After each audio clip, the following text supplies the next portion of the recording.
各位，我們生活在一個只記得第一名、勝者全佔的激烈社會，在這種世界裡，犧牲或讓步有時感覺像是愚蠢的行為。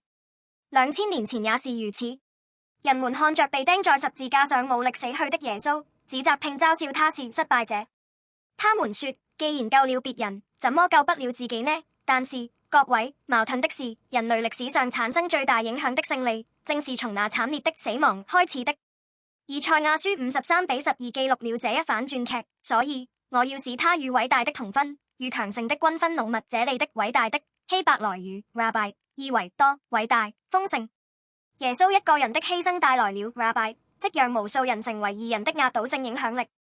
看似慘敗的十字架，其實是為了拯救人類最神聖、最可靠的投資。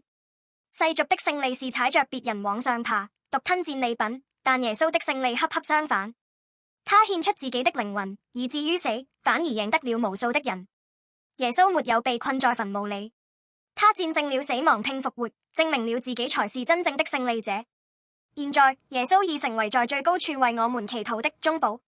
現在的你，是否覺得生活像是一場淒慘的失敗？是否覺得努力生活卻只蒙受了損失，因落後於世俗標準而感到絕望？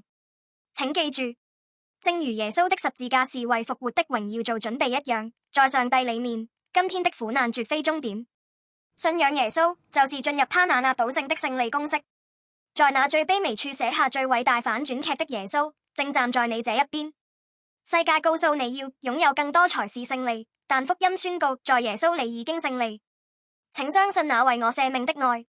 耶穌所走的路不是失敗之路，而是拯救我們所有人的偉大勝利之路。願你成為這場從最卑微處開始的偉大反轉劇的主角。